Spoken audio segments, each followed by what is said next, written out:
It started as one of those quiet evenings that lull you into believing nothing bad ever happens here. The kind of neighborhood where the lawns look trimmed by measuring tape and the sidewalks feel staged like a brochure photo. A place where rules matter more than people and smiles disappear the moment someone thinks you broke an unwritten code.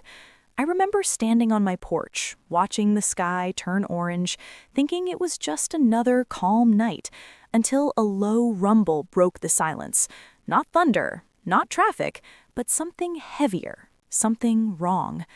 My guest had just arrived, his truck pulling up slowly, respectful, like he didn't want to disturb anyone. It was a clean, well-kept pickup, nothing flashy, nothing loud, just parked in front of my house where visitors always park. He stepped out, smiling, friendly, shaking my hand, laughing about the long drive. Neither of us knew that this simple moment would turn into a nightmare that would drag the entire neighborhood into chaos.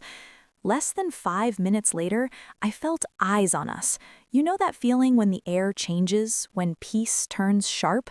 I turned and saw her, the HOA president, standing across the street, clipboard tucked under her arm, sunglasses still on even though the sun was nearly gone. She stared at the truck like it had personally offended her, like it was a declaration of war. She marched over, heels clicking on concrete, posture rigid, chin raised, already angry before a word was spoken. She didn't introduce herself, didn't ask who my guest was, didn't even say hello. She pointed at the truck and said, "This vehicle is not authorized to park here." Her voice loud enough for neighbors to hear, like she wanted an audience. I tried to stay calm, explained politely that he was my guest, that visitors are allowed, that he would only be here for the evening. She cut me off, waving her clipboard inches from my face, quoting HOA bylaws like scripture. Parking restrictions, vehicle length, approved spaces. Her tone wasn't about rules, it was about power, about reminding everyone who she thought she was. My guest stayed quiet at first, watching, listening, respectful but confused. He asked calmly, "Is there a problem, ma'am? I'm just visiting." She ignored him completely, talking over him, talking past him, like he didn't exist, which somehow made everything worse. She pulled out her phone, right there in front of us, and said, "I'm calling a tow truck if this vehicle is not removed immediately." I laughed at first, thinking she was bluffing. No one is that extreme over a parked truck, right? Wrong. Within minutes, the sound came back louder this time. Headlights turned the corner and washed the street in white light.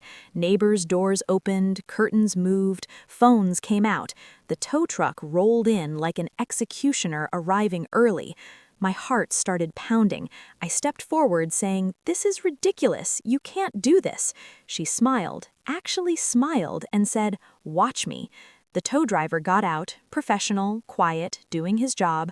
She directed him like a conductor, pointing at the truck, arms crossed, satisfaction written all over her face. Chains clanked, metal scraped against pavement. The sound felt violent, like something being stolen in front of us. My guest finally stepped forward, his voice calm but firm, and said, "Please, stop. This vehicle is not illegally parked. This can be resolved." She snapped back, telling him to move aside or she would call the police for obstruction. Neighbors murmured. Some looked uncomfortable, others entertained, like it was free reality TV. I felt helpless, angry, embarrassed. This was my home, my street, and I couldn't stop it. The truck lifted slightly, tires leaving the ground. That moment burned into my memory like slow motion injustice unfolding. And that's when everything shifted.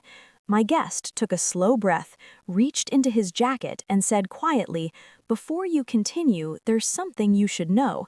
His voice cut through the noise, not loud, not aggressive, but steady, the kind of calm that makes people listen. She rolled her eyes, annoyed, already done with him, until he opened his wallet and held it out just long enough for her to see the badge, the identification, the seal that changed everything. The color drained from her face, the confident smirk vanished, replaced by disbelief, then fear. The tow driver froze, hands still on the controls. Neighbors leaned in closer, suddenly silent. He said, "I am the district attorney, and what you are doing right now is illegal." The street went dead quiet.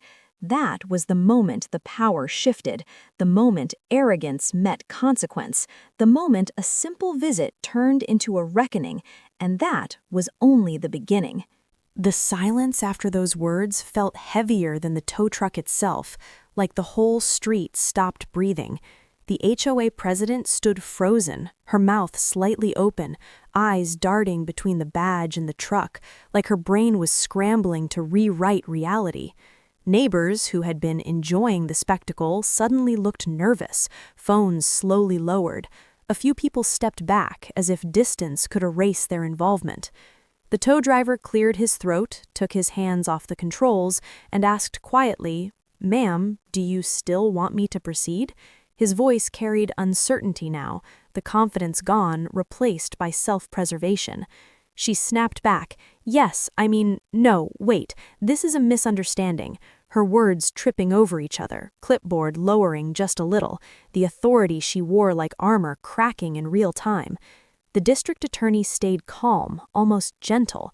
He said, "Misunderstanding or not, you ordered a vehicle to be seized without legal cause. You trespassed on private property, you harassed a lawful guest, and you attempted an illegal tow. Those are facts, not opinions." Her face flushed red, then pale. She tried to regain control, saying, "This community has rules.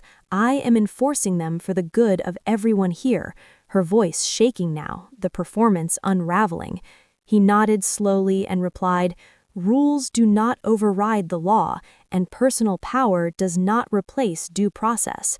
The tow driver stepped back completely, saying, "I need to remove the truck from the lift. If there's a legal dispute, I don't want any part of this." Metal groaned as the truck was carefully lowered back onto the pavement. The sound felt like relief, like justice setting down instead of being dragged away. A neighbor finally spoke from across the street, asking, "Wait, did she really try to tow a guest's car?" Another whispered, "I thought visitors were allowed." Murmurs spread like wildfire, doubt replacing blind obedience. The HOA president tried to salvage something. She said, "We can discuss this privately, maybe inside." Her voice was steadier, but her hands betrayed her, fingers trembling, gripping the clipboard like a life raft. The district attorney shook his head and said, "No, this conversation stays public. Transparency matters, especially when authority is abused." His eyes scanned the gathered neighbors, making sure every word landed.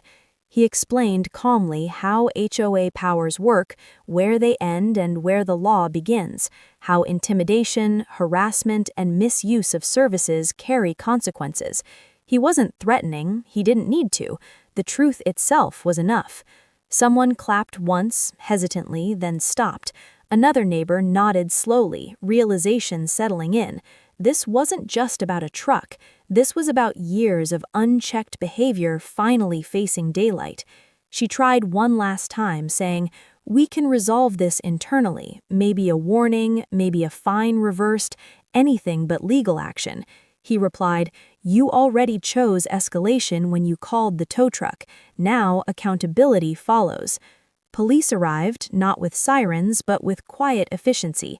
Statements were taken, the tow driver gave his account, neighbors spoke up, some reluctantly, some with visible relief, like they had been waiting for permission to tell their own stories. The HOA president stood off to the side, no longer in charge, no longer loud, just another person under scrutiny, and for the first time she couldn't talk her way out. That night, the truck stayed right where it was parked. My guest came inside, but neither of us slept much. The calm neighborhood brochure image was gone, replaced by the truth underneath. By morning, emails started circulating, emergency HOA meetings, resignations, whispers about lawsuits and policy reviews. The power structure that once felt untouchable was suddenly fragile. And every time I step outside now, I remember that moment. Not the anger, not the chaos, but the instant when abuse met consequences, and a simple visit exposed a system that had forgotten who it was supposed to serve.